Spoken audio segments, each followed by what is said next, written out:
11Alive News starts now. Good morning. Thanks for sticking around. You're watching 11Alive Plus from our streaming center with you here for the next hour, following breaking news as it happens here locally, including a big vote out of DeKalb County Board of Commissioners regarding data centers and another vote regarding whether they will keep ICE out of DeKalb County. You're looking live at that right now. We'll let you know what unfolds. Also keeping an eye on a hearing on Capitol Hill. We're also following breaking news nationally. You're looking live there. This regarding the NTSB's investigation into that deadly midair collision between a helicopter and a plane last January over the Potomac there in Washington, D.C. But we also want to talk about the weather back here at home. In a few minutes, we're going to be talking with the Fannin County Emergency Management Director about how they are dealing with the ice days later. We want to check with Chesley right now with what we are dealing with now, and it's just cold all over Georgia. Yeah, you need layers for today. I mean, it's just one of those days where it's just kind of raw out there. Yeah. I got people texting me saying, hey, man, it is cold as... fill in your blank. Right, fill in the blank. So yeah, you got to bundle up, folks, if you're going to be going out. We will have the sunshine today, but you will definitely feel the difference. Nothing, and I mean nothing over us, which is how we like it now after the weekend that we just been through. In fact, 2 weekends in a row where we had winter weather in the state. It was the weekend before that we had that snow down in the southern portions of the state. That was nothing compared to, and this is emergency management saying this, that was nothing compared to what we experienced with this sleet and freezing rain. Now, look at these temperatures. Starting off in the 20s this morning, we had teens out there, still have a few, like Canton at 16, 19 over towards Gainesville, 18 in Carrollton right now. Now factor in the wind. The wind not as strong as it was yesterday. Yesterday's wind was brutal because we had winds up to 20, 25 miles per hour. Today, like 10, 12 miles per hour. But look at these temperatures, down into the single digits in a lot of spots. In fact, we're coming up. Atlanta, just 2 hours ago, felt like 1 degree. All right, now you're at 10. Balmy. Right? 5 up toward Ken. I got to tell you, the record low for today is 5. Okay. Now, we're not close to that. We're in the 20s, but, it feels that way. It did feel like 1 in Atlanta today. So very, very cold on the outside. The good news is that we will have the sunshine and temperatures will modify somewhat. We should be around 55 degrees this time of year. We'll only make it into the 40s. Yesterday, we were at 34. With that wind chill, it felt like the 20s. Today, that light wind will make today's 42 feel like the 30s, which is why we keep telling you and trying to stress to you that you need to bundle up. You need to really wrap yourself up if you're going to be out and about. I know you're looking at it from a window. You see the sunshine. You're thinking, oh, yeah, beautiful day. I can get out there and do this and do that. And as soon as you get out there, nope. You come right back inside and say, man, it's just too cold. And then they have the nerve to say, Dan, Chesley didn't say it was going to be this cold. Oh, they always do that to me. He didn't say it was going to be this cold. He may have said it was going to be cold. Yeah. Bring out the tapes. Right. But we're tough. We're tough skinned. We can take it. You talked about some of the damage that people are still going through up to the north. Yeah. I think sometimes people forget how wide the area is that we have to forecast for. Right. And so we have to tell everybody what's going to be taking place in our viewing area, not just where you live. And sometimes we do get that local. But we have a wide net, and so we have to let people know exactly what's going to take place. And then the seriousness of the system was that ice is nothing to play with, and we're still dealing with it. Here it is Tuesday, and we're still dealing with that up into our northwest. I mean, from Fannin County to Troup County, you forecast it all. Yeah. And over the weekend, where they had more ice there in the mountainous areas like Blue Ridge, you also had to deal with some tornado watches to the south. Yeah, we did. We sure did. There was a couple thunderstorms down there to the south, and some produced some spin-ups, brief spin-ups, that kind of thing. And so, weather is very interesting, to say the least. And I don't think people really can appreciate how hard it is of a job to forecast. I know we make it look easy, and I've been doing this now for, I hate to say it. No, let's hear it. I'm close. 6 weeks. I'm close to 30, man. Wow. I'm close. I'm getting up there. I'm not Al. In fact, Al Roker celebrating 30 years on Today's Show. Now he was in Cleveland prior to that. I don't know where he was, and he may have been in Oswego before then. But that's where he went to school. But I'm coming up on 30, man. Hey, speaking of upstate New York, you spent some time in Buffalo. Oh, yeah. Is the cold different up there than down here? You better believe it. Yeah. You better believe it. I mean, the first time I got up there, and I lived in Philly, grew up in Philadelphia, but I never seen snow like that. Now, lake effect snow is different snow. Mm-hmm. I mean, like you could be standing on one side of the street and it's sunny. On the other side of the street, it's a complete whiteout. And the flakes are as big as your hand. That's how narrow of a band lake effect snow is, and it comes down. I mean, when it comes down, it piles up. And my family, for the first time seeing that, it was a Christmas Eve of the year we got there, and we were looking at the window like, oh my gosh. Oh my gosh. Now to throw some salt on that, right? Yeah. So we get out and we're shoveling, breaking our backs, and the neighbors are looking at us from a window, and we're like, why are they looking at us? And then when we went inside all tired, all we heard was, that's the way you do it up there. They're looking at us like, look at these idiots That right was here. the last winter you shoveled by hand, right? Absolutely. Well, there's a reason you've been down in Atlanta for so long. Hey, man, we love it down here. Thank you for accepting us, Yeah, Atlanta. exactly. Chesley, thanks for the update, No man. problem, no problem. Hey, you teased us up perfectly with our next interview. We got to talk about Fannin County and what they're dealing with up there. Chesley talks about, forecasting for the whole area. Well, you better believe the Blue Ridge Mountains saw some of that ice over the weekend and some of the power outages that went along with it. Happy to be joined this morning by Rob Poole with Fannin County Emergency Management. Mr. Poole, good morning to you, and thank you for your time, sir. Good morning, Dan. How are you? I'm doing just fine, although a little chilly. I imagine it's even colder where you find yourselves this morning. How's recovery looking today? We actually fared really well. We were just west of this monster known as the wedge, so we saw mostly rain. And then yesterday morning we had a little bit of precipitation on the roads, which lifted quickly, and we have a little bit left, in some of the shady areas with the mountains that provide a lot of shade on the roads. But we fared really well. No weather-related incidents that I'm aware of. Wow, that is great to hear, given how differently that could have been. How are your mountainous roads this morning? Are you seeing any icy spots or any road closures that folks need to know about? No, we're in good shape. Like I said, we have some residual that hangs around for a few days, but we're in good shape. Schools are closed again. South end of the county tends to get a little colder and can cause some issues with school buses. But overall, we've fared really well. Hey, what about power issues over the weekend? I was looking at the outage map, and it seemed like the northeastern portion of the state kind of caught the brunt of it over the weekend. How did you guys fare? We did good. I heard reports of a couple people that had just very brief outages, but no prolonged outages. So we just very fortunate with this whole event. We were very prepared for extended power outages and a lot of ice, and happy to report that we didn't have to really do anything with those preparations. Yeah, very good. Looking ahead, I know Fannin County, I believe the schools there, as you mentioned, not in session today, though they might be having a virtual learning day. Once they do go back, is it's going to be cold. Is there anything you want to stress to parents, school bus drivers, teachers as they go about their day again later this week eventually? Stay warm, layer the kids up, and keep them warm. When we get precipitation, we try to educate people on wool versus cotton. Wool is a great insulator when it's wet. We have a saying in our search and rescue classes, cotton kills. When cotton gets wet, it's very poor insulator if it insulates at all. So just stay warm and utilize layers. Okay. That's Rob Poole of Fannin County Emergency Management. Good work to you and your team over the last few days. Hope you can treat yourself to some of that fantastic barbecue you have up there in Blue Ridge today. We'll do it. Thank you, All Dan. right. Thanks, Rob. See you soon. Rob Poole. All right. Always great to bring you live interviews from around the state and let you know what's going on with your neighbors. And also what's going on with your neighbors in DeKalb County right now is an important vote regarding data centers and immigration enforcement. Let's listen into that meeting right now out of the DeKalb County Board of Commissioners and see what they're discussing. To move this initiative forward, that within weeks of that press conference, we've already started to see some progress. We're holding the administration and ourselves accountable by putting into print real deadlines.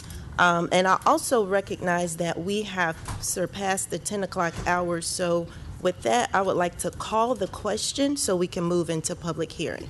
All right, thank you for that. That ceases discussion on this item. Point of Please. order. I believe a call the question requires a 2/3 vote. Is that correct? County Attorney.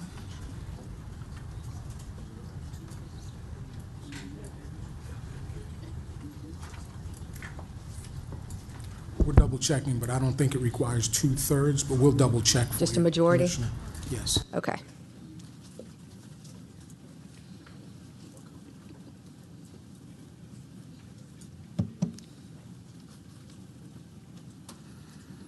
Two-thirds? That's what I thought. Okay, so I need to take a vote on whether or not we are wanting to vote on this item and move into the zoning meeting. If I may, you Yes. should receive Dr. Bolton's comment as a motion, Okay. ask for a second, and then take a vote. Understood, thank you. Is there a second to call the vote? Well, that was her original motion, so I would need a verbal motion, second. Second. We have a motion and a second to call the vote. Can we do a show of hands? Madam Clerk, show of hands if you're ready to vote and move to the zoning item. You do not have 2/3. I will remind all of you that you have advertised the public hearing for 10 o'clock. and I we will are be brief, past Madam 10. Pio, with my follow-up. 10:10. Are you concluded, Commissioner Bolton? Yes, ma'am, I yield back so we can get to the people's comments. Thank you. Commissioner Long Spears for your second time to speak. Thank you very much, Madam Pio. So, it's more of a clarification question. We're on page 7, item 2026-0195, which is a joint policy statement on the illegal scrap tire dumping. Then if you skip to page 17, item 2025-0683, that's to approve a resolution to address egregious littering and illegal dumping of scrap tires. Could, I guess, either the ERPS chair or the sponsor of the, I believe, both items, just speak to the difference between the two? And what, I guess, what you're trying to accomplish with having a joint statement and a resolution? Yeah. So the joint statement came about after talking with central staff and an idea that shows that the BOC as well as CEO are on the same mindset on this, and that we are working together on the similar goal. The egregious tire dumping resolution is sort of the nuts and bolts approach, in my opinion. So, and we've talked about this before in committee, sort of a multi-layered approach. What can the BOC propose as far as ordinances and changes to the existing resolution or ordinances that are in place on how we can improve? We also need the CEO's office and the administration to come along and look at other aspects that they can do on enforcement side without our action, without our engagement on that. And then another level of that is of course, going through the state legislature to see that we can get the enhanced penalties that go with illegal tire dumping if you become sort of a super dumper. Extra fines should come with that. And then the final component, and then this is something that I think, again, goes back to the joint resolution where it's the BOC and the CEO sort of coordinating, but we need to engage with our municipalities. So it would be great if DeKalb County just adopted the ordinance on its own, but then we have the void of the other cities that are within our jurisdiction that may not be enforcing it. So there'll be a engage with them, and then in all honesty, we also need to engage with our surrounding communities. So Gwinnett and its municipalities, Bolton, Douglas, Henry, Rock, like all of the surrounding metropolitan area counties need to be engaged on this. So it's a multi-stepped approach. But so there's sort of a nuts and bolts approach to it, but then there's also sort of this, let's make sure we're all on the same page. And this is what this resolution does, the joint statement is we're on the same page. Okay. And then So the next joint one. statement appeared on our agenda or the Committee of the Whole, January 20th. It's our first hearing today. And then page 17, item 0683, began in May of 2025. So this one has been going on for quite some time. You did mention related to the cities, engagement with the cities. What have we done, to your knowledge, and perhaps this is a question for the ERPS chair or for the administration, to coordinate and collaborate with the cities on prohibiting the illegal tire dumping? I don't want to speak for the administration, but I will say we need to get our ducks organized in a row right now, addressing some of the concerns that have been mentioned throughout this process, talking about the ordinances, and then moving forward. Again, I don't want to speak on behalf of the administration, but from my perspective, we have to get it right at our level before we're able to move out and talk with the other jurisdictions about being able to have it effectively enforced at their level. Is one of your goals is for us to take the joint statement, if this board's the will of the board to approve it, and then take it to the cities that are within our districts and then suggest that they consider as well? That would be a great idea. Well, there you go. No objection to that idea at all. No objection to that idea at all. I do want to just be cautious. Like, we do need to make sure that our ordinance is in line and is functional and can be effectively enforced. And that gets into a variety of things beyond our side of the aisle, which is staffing levels, technology, many things we've talked about, but we also need to make sure that the administration is at that point where they can enact on those things. Okay, I know Madam Pio. Final point, if I could add. Yes. Please, because we're also there was- delving into committee discussions right now. Yep, I hear you. There was the retreat that we had last year. Yes. I think around March or October. April. something Oh, like the that. early one, yep. And that is where I did suggest the notion of the tire czar, I remember a that. single person that was sort of eyes on top of everything associated with tires. And that person could be the one that, on the county side, looks to administer that as well as engage with the surrounding jurisdictions. But however we get to it, the idea is we do have plans in place to start more effectively addressing the tire issue as it is right now. All right, I mean, Ms. Ravello is present today and has been, I believe, our liaisons to the cities, so perhaps her engagement would be useful. Before I yield my time back, I see Zach walking around. I didn't know if he wanted to provide any comment or feedback, but I guess now's the time, if Yes, Madam if- Pio. If I may. If we can be Very brief. brief.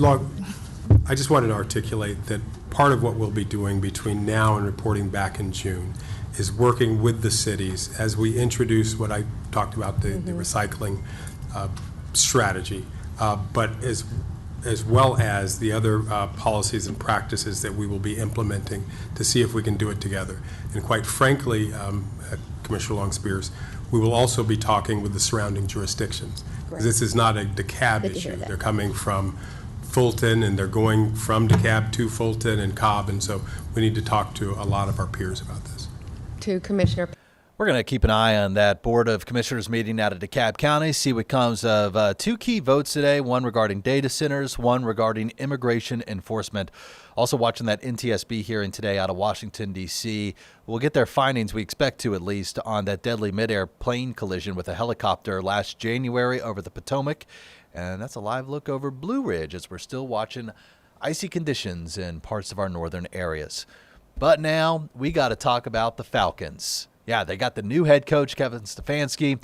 We've been talking with Maria Martin about it leading up to the big hire, and now here we are leading up to the big news conference today, introducing him. He'll be speaking in just about an hour 40. Maria, of course, is going to be there. Good morning to you. Good morning. So you get one question to shout at him today. What is it? That's a good question. Here's how I do my press conferences, okay? I'm going to Okay. give you a little bit of peek behind the curtain. Typically, how it works in the NFL and in the Falcons, there is a hierarchy in question asking, right? I was the first one at Matt Ryan's. I won't be the first one today. There's an art to this. So I feel out what everyone else is asking, and then I try to ask the polar opposite of what's going on. Does that make sense? Absolutely. I really want to know what him and Matt Ryan look like together. What's that synergy going to look like? Why do you feel like Matt Ryan and you can work together in a synergistic, not a word, I'm going to make it up today, way. So I think that the relationship between Matt Ryan and Kevin Stefanski is going to be paramount in Kevin's success and Matt's success. That's one of my first things that I would be curious about, simply because I don't think a lot of people are going to be asking him that question this morning. There's a lot of things that people are going to want to know from Kevin Stefanski. What do you think about the quarterback situation? That'll get asked first. That's why I'm not asking it. Yep. Just what do you think can be successful here in Atlanta? Why do you feel like you can have success here? Because, of course, everyone has been really hard on him, given he's only had 8 wins in the last 2 years. And so he's going to have to answer some pretty tough questions this morning. But I think Falcons fans should be optimistic. It's an exciting day, no matter what. There are no wins or losses on the board right now. He gets to start anew. And if you're paying attention to what's going on in Cleveland, you start to look at Kevin Stefanski and go, okay, maybe it wasn't Kevin's the problem. Cleveland's always been a tough place to win, though, right? Yeah, and we've talked about that over the last couple of weeks, haven't we? Yeah. Okay, so in addition to learning about the synergistic, Yeah. I made the it up. synergy You're between welcome, the two everyone. of them. Yeah. We also expect to learn, how he feels about the quarterback situation. Anything else we need to walk away from today knowing about Kevin Stefanski? I think that he has a really good plan in place in terms of what his staff looks like. We've started to see that kind of unfold over the last couple of days.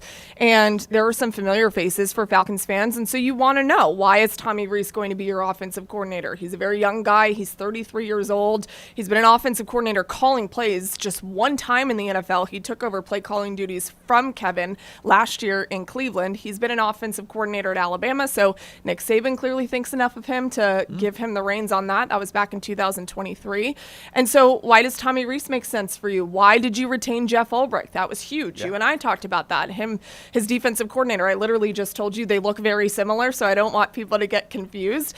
He actually joked whenever he walked into the building, there's a funny video of him walking in, looking at Jeff Ulbrich and saying, one of us has to shave the beard, okay?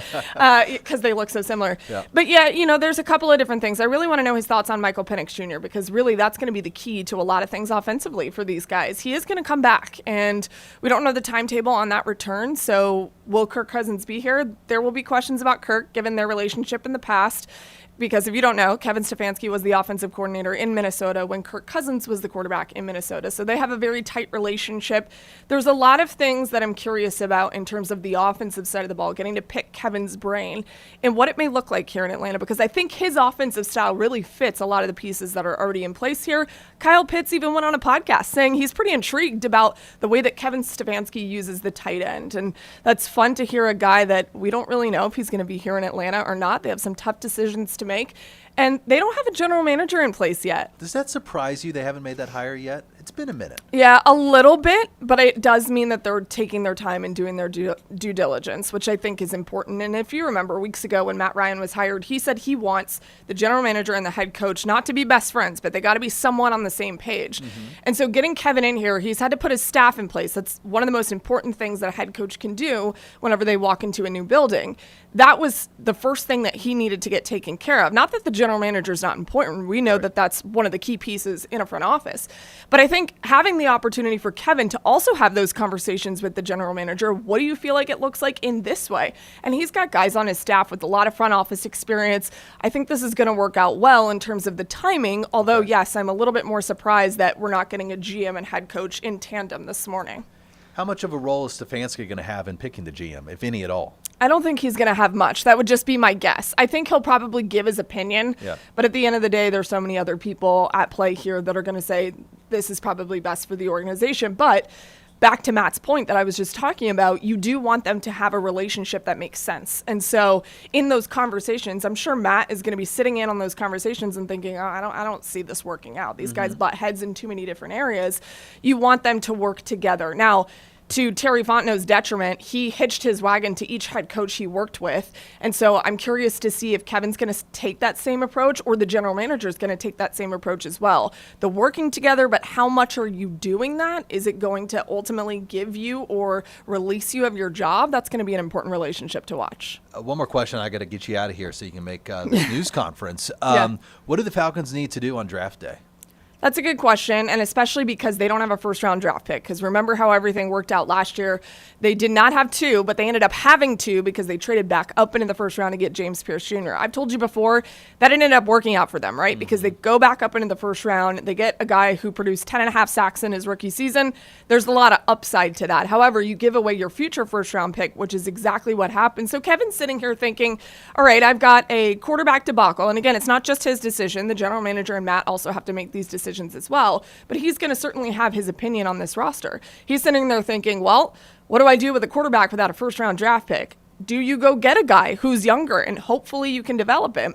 That all depends on what you're thinking about Kirk Cousins as well. So there's a lot of things that have to be made and decided on draft day, and the Falcons really need wide receivers. This was well documented over the season. They were really struggling in that area. The drama with Ray McLeod got them even more thin at that position, and so you really just need some depth there as well. So I think they have some pieces in place. It's not a favorable draft for the Falcons this year, but I do think that they can do a little bit to improve, at least in that position. Kevin Stefanski's news conference coming up at noon today. Reams, are we streaming that live?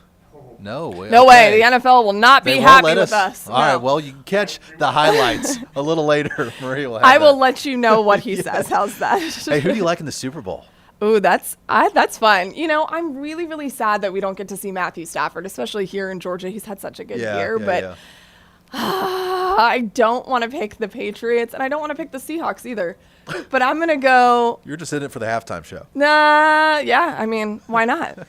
He's going to be fantastic. I would say if you were just going to ask me here to take something, I'm going to go Patriots, which is probably unpopular. Okay. I'm also rooting for the Patriots. I'm not rooting for them. Let's be clear, Dan. I actually am. Oh, I'm not. I would never root for the Patriots. Let's come on. Let's chill out. But I do think that they can win.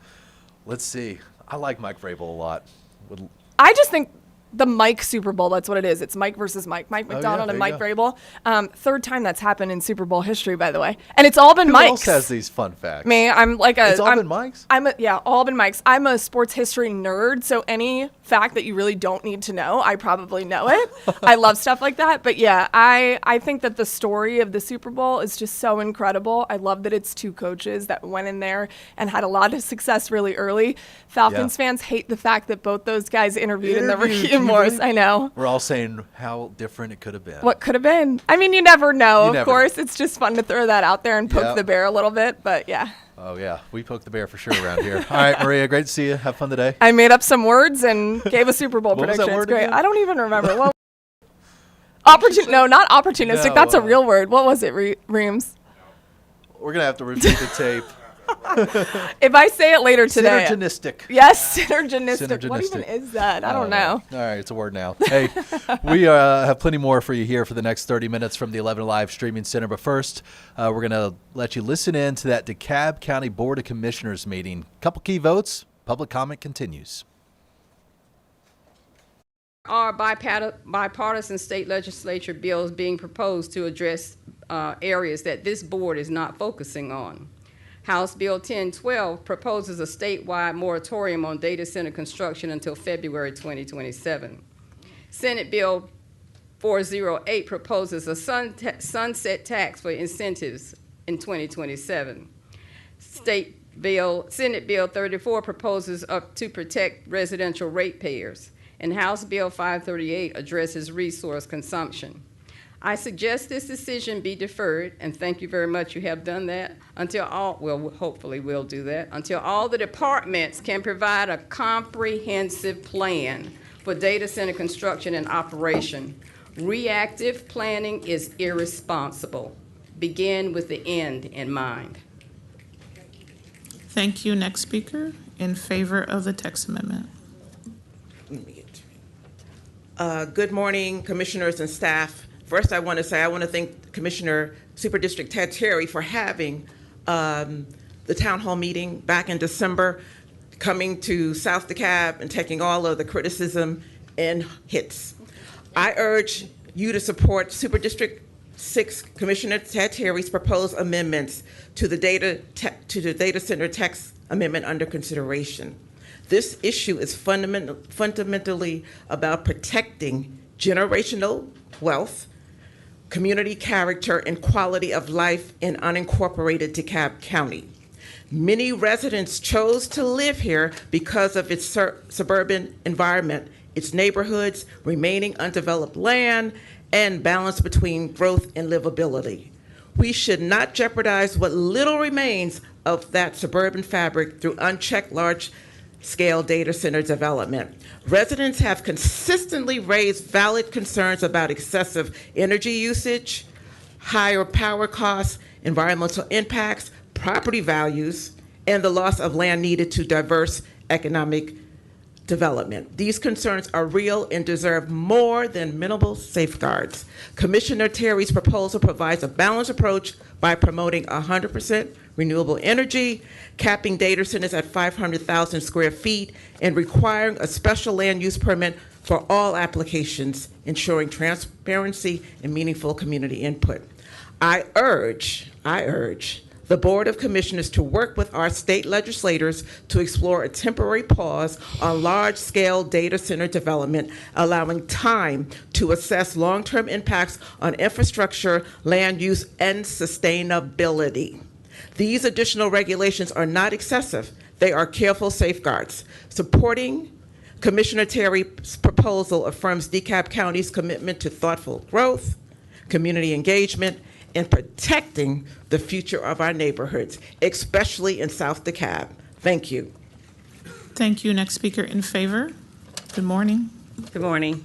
I am in favor of, I support Ted Terry's substitute ordinance with having no data campuses in DeKalb County, period. It also calls for a special land use permit to every development to require community input, a health and environmental impact study, which is needed, and green energy incentives that counties should promote. Actually, the citizens really don't want a data center, but our communities are willing to, compromise. We should also add that there should be 1,000 square foot minimum setback buffer zone on data centers property. There should be no other data centers built within a mile of another data center. The residents are asking for a minimum distance of 1 mile required from the property line as well. The proposed ordinance require 1/2 mile distance from transit stops, but only 500 feet where children learn and where people live, worship, enjoy life, and get care. 500 feet is simply not enough. 500 feet is less than 1/4 of a mile and only 200 steps. Data centers should be at least a mile from homes, schools, daycare centers, hospital, nursing homes, churches, park, recreation and centers, and other vulnerable population, as well as retail centers that may be affected. We, the community, have spoken on what we do not want, but now we are stating what we do want. Finally, a health environmental impact study must be fully funded. We stand with Commissioner Ted Terry or any other commissioner that is standing with the community. Put our needs first. Profit over people.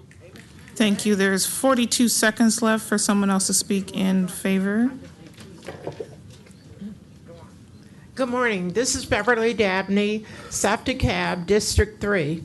I support Ted Terry's ordinance regarding data centers only, no data campuses.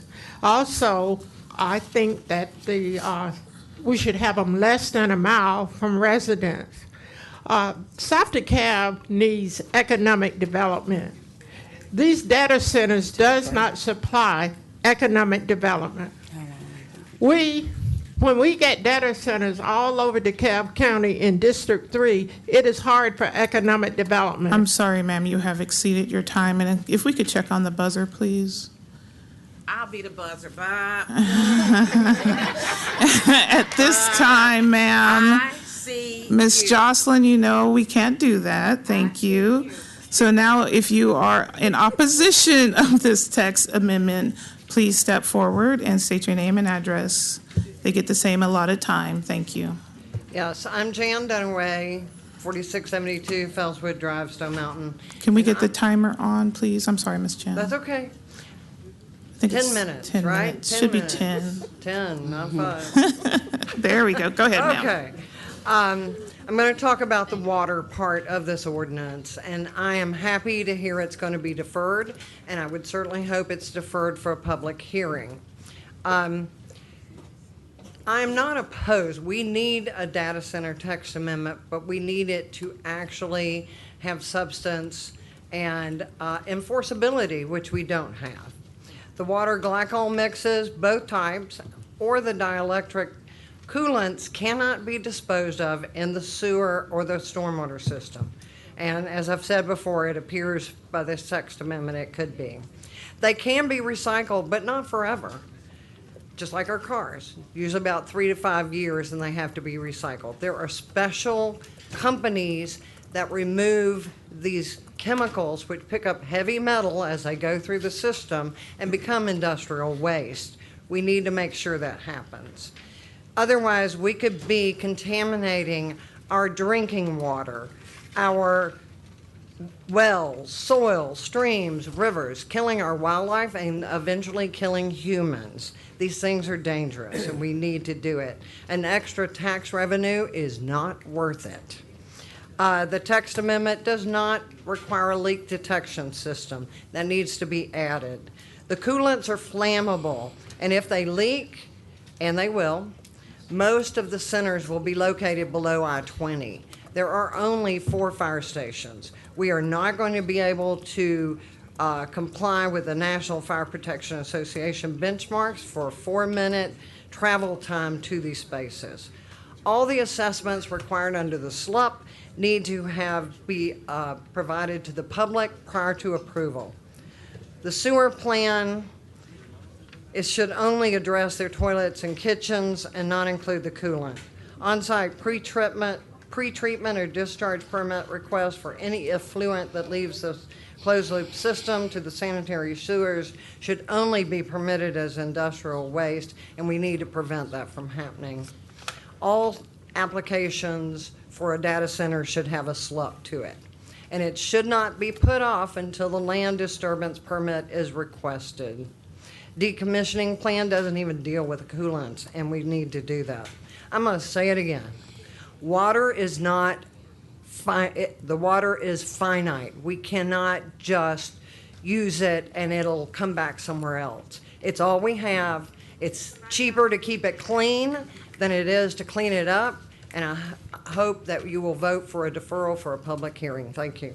Next speaker in opposition. Good morning, sir. I speak in favor of deferral for public comment. I'm an emergency physician from Emory, and I want to speak plainly about health and community impact.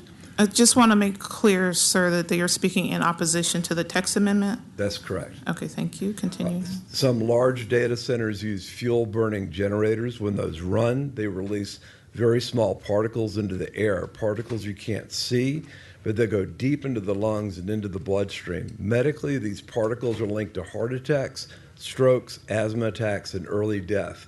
There is no safe level of exposure. Children, older adults, people with heart or lung disease are most at risk. These are not rare conditions. We treat them every day, and we were seeing that in Memphis when they were exposed. As a doctor, I'll also look at whether something truly benefits the community. If projects like this move forward, communities should at minimum require continuous air monitoring.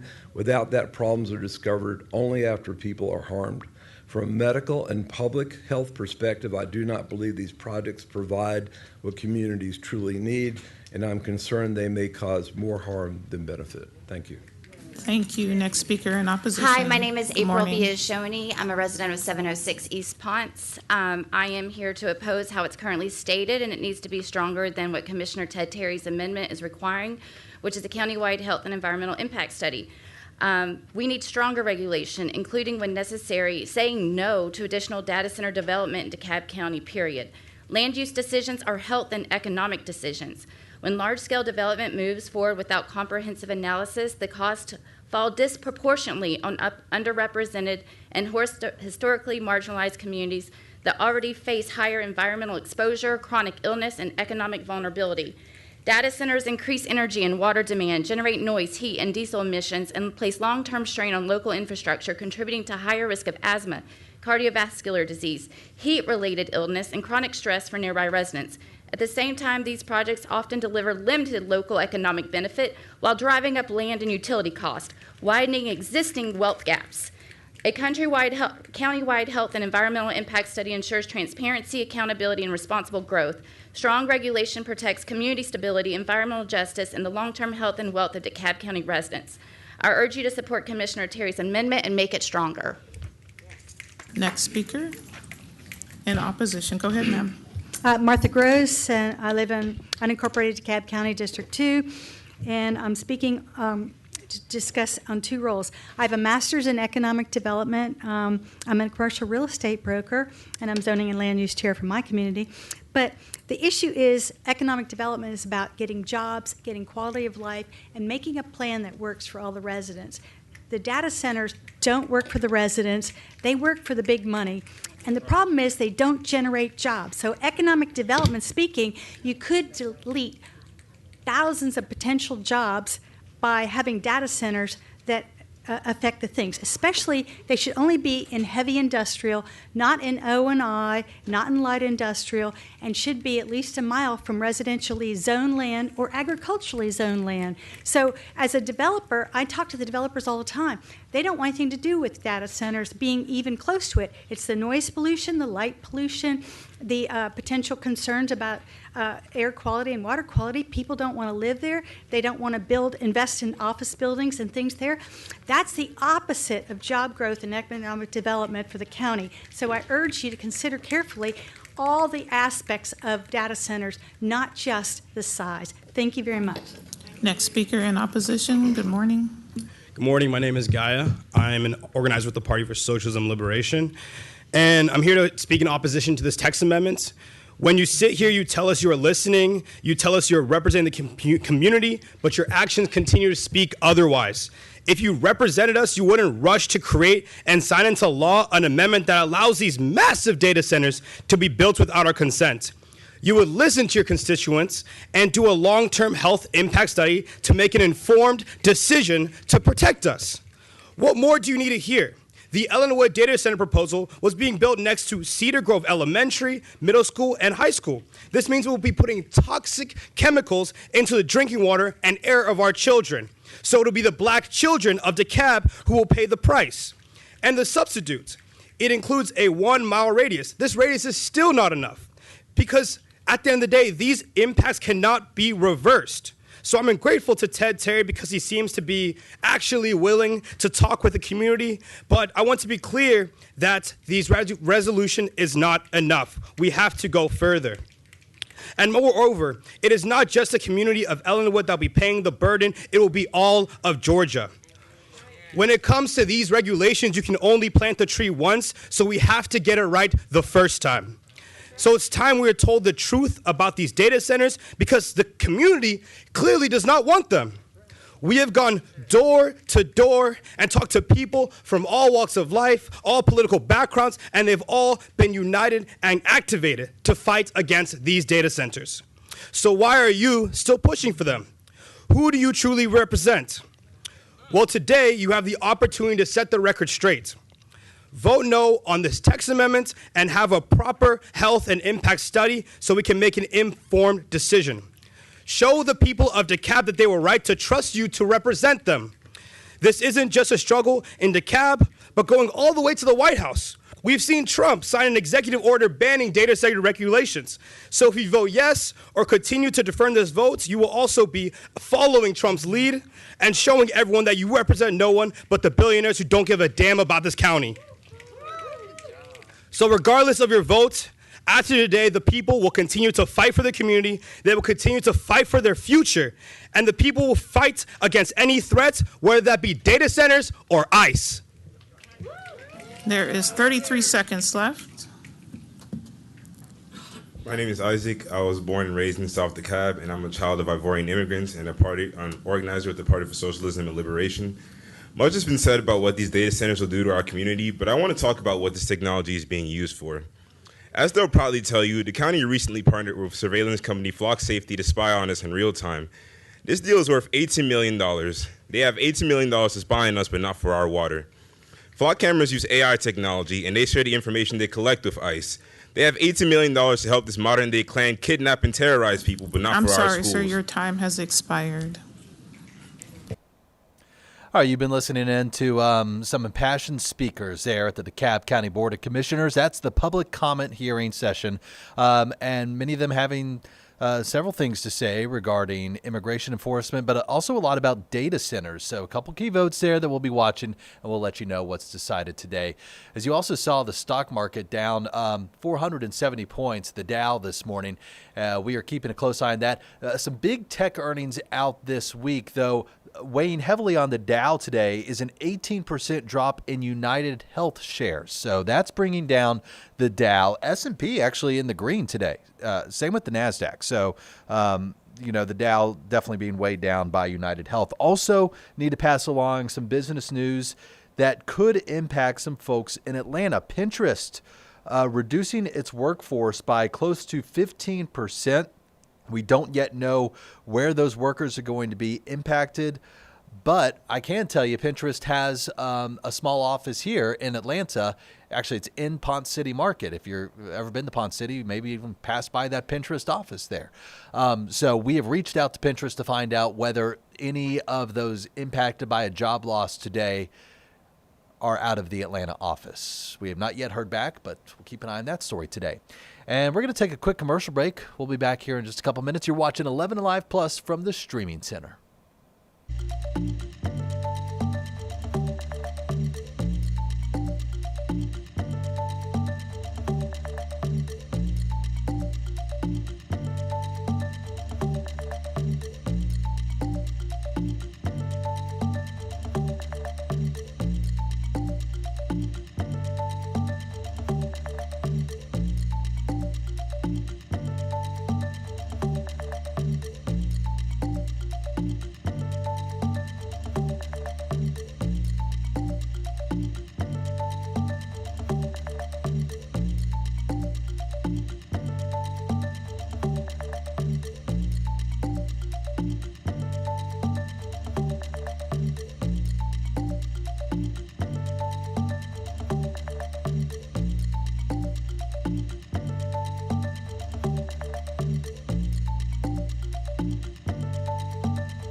Hey, good morning. Great to be with you from the Streaming Center for another 15 minutes here on 11Alive Plus. We always appreciate you joining us. That's our producer, Reams Landreth. He is punching up shots from here locally and also nationwide. And we are keeping a close eye on a few things today, including an NTSB hearing on Capitol Hill regarding that mid-air collision between a plane and a helicopter last January. You remember when that happened? Hard to forget the chilling images from the Potomac on that chilly January night. I believe it was more than 60 people were killed. It was the deadliest aviation crash in the U.S., commercial crash since 2001. We're watching that. We're watching stocks down 400 points, giving up some on the Dow this morning, although it has clawed back from where it was to start the day, down 500. And then off to the left-hand side of your screen, we are watching the DeKalb County Board of Commissioners meeting. Commissioner from District 3 now speaking after some public comments. Let's listen in. Make sure that and I would like to see some things happen on a state level. There are too many bills at this point that are being considered on the floor under the Gold Dome right now. We have to incorporate it. I heard planning mention, the different entities they connected with, one of which I did not hear was our state legislators. And so as they are moving under the Gold Dome, and I'm sure that some of the constituents that are here now and others are lobbying their representatives to let them know what they want, when and how. I believe that we need to make sure that we are not moving too hastily and that we're doing as much as we can do to protect and incorporate what's happening overall. So for that, my alternate motion is going to be, or substitute motion, is going to be for a 45-day deferral to March 10th. Commissioner Messiah, before you yield your time, Commissioner Patrick had a question about your motion. We will entertain that. Mm-hmm. I appreciate your reasoning that you've put forward. I believe the legislature will be finished April 2nd. Would it not be wiser perhaps to postpone this till the end of April, to the April 28th BOC or the first BOC in May?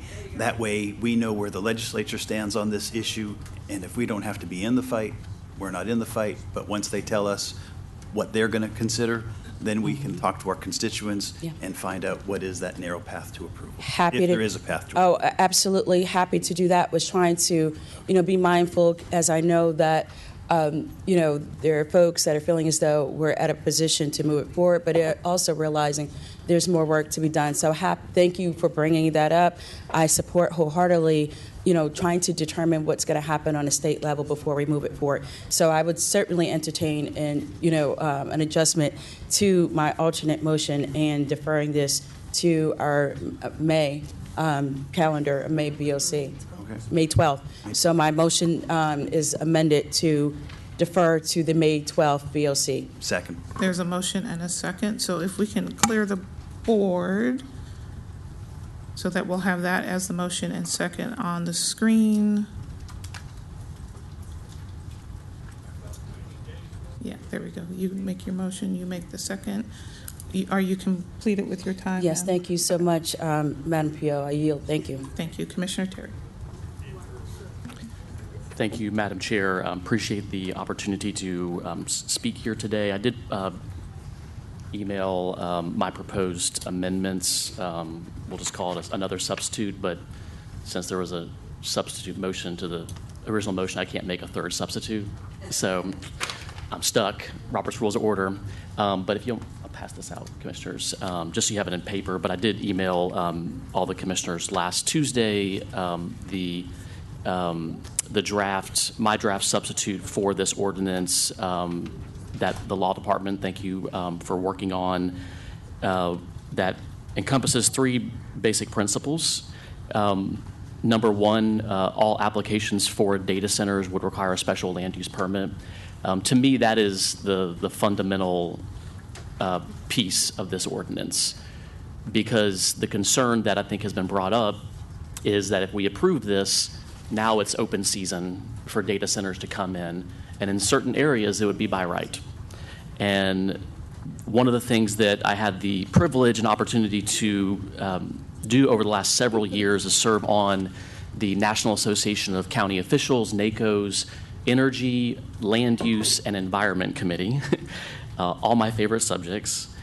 And over the last 12 months, there have been 3 committee meetings, all held nationwide on Zoom, that talked about data centers. And in particular, we had a presentation from Loudoun County, Virginia, their county chair, who basically shared all of the pitfalls of being what was the data center capital of America. Now it's Metro Atlanta, apparently. And of all the things that he said, of all of the cautionary tales he gave us, he said, whatever you do, make every application a special land use permit, because every site is different, every part of your community is different, and... Point of order. What? Yes, Commissioner Davis Johnson. Yes, I would like to get an opinion from legal, because I would think that we would have to vote on the second before discussion on a possible third. I thought he was just making discussion, knowing he could not make a third motion. Well, he passed it out, and that's what he's talking about. I was just seeing that as discussion and not a motion, but Attorney Phillips. I was just going to note, Madam Presiding Officer, I understood Commissioner Terry to expressly say that he's not making a third substitute and proceed as you described, so I'm not sure what you would be asking of law at this point, since you chose to entertain his discussion. And the Blue Book says that is up to you, Madam Presiding Officer. Yes, so it's how I read it, we had a substitute motion and a second that opens the floor for discussion. And Commissioner Terry had already requested to speak. He acknowledged that he cannot make a third motion and was making his normal comments. Yes, that's right. So, okay, we shall continue. Continue, Commissioner Terry. Can you put 7:55 up? I'm going to use the whole 10 minutes.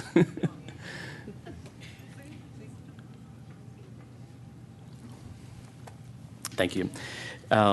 So Loudoun County, they, because of their experiences over many years of the unintended consequences of data centers, they strongly recommended to all of the county commissioners on that call and at NACO meetings that the special land use permit be enacted.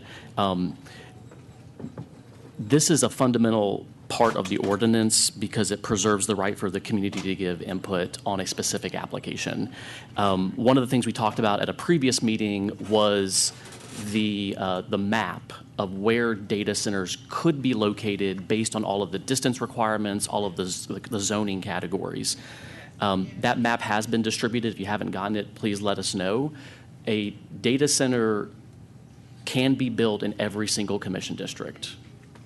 Just understand that. I know we're talking about data centers in South DeKalb because there's an active application, but based on the GIS map from planning, a data center could be built in every single district. So this is a countywide concern.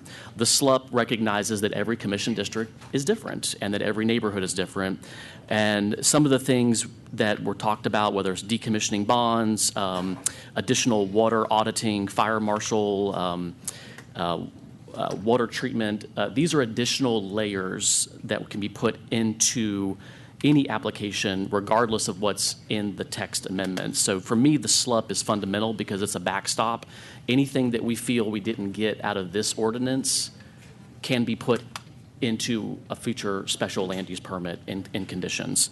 So that's fundamental.